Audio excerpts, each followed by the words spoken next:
सखी संगे भ्रम घोर कानन रे कुहल रूपसी कह कह आसी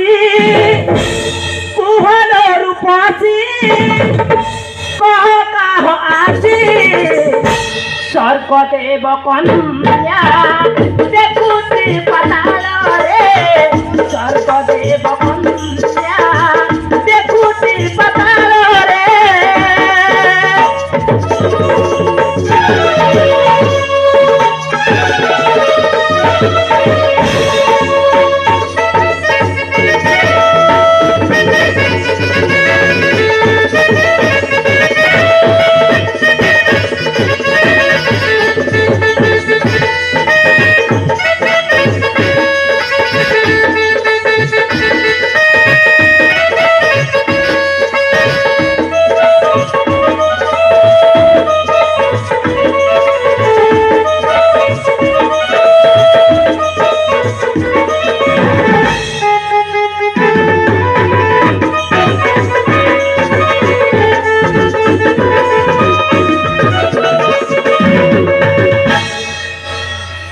तेरी माने हाँ अरे मो कथा सुनी पारे था तो हाँ हाँ ए हाँ सुन कहला मनरे न भय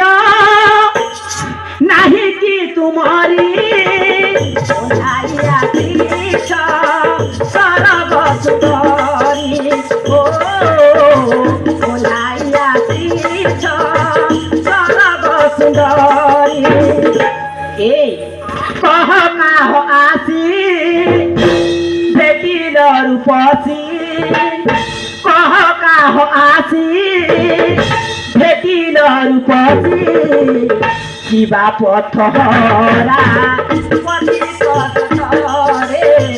शिवा पथहरा पति कथरे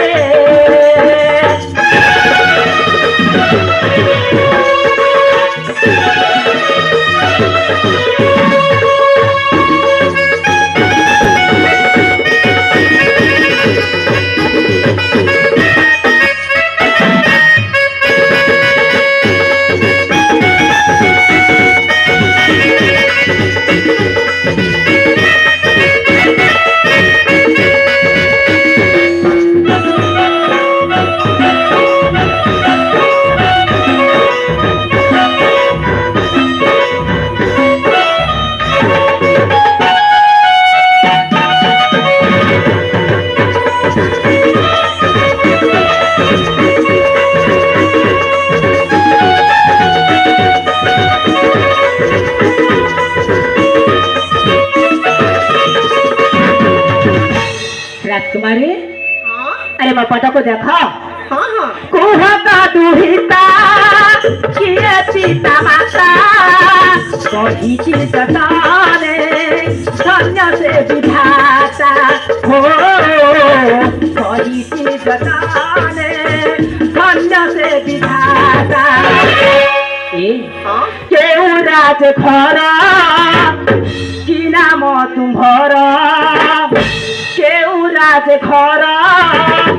कि नाम तुम्हारा दिय परिचय अति आनंद रे दिय परिचय अति आनंद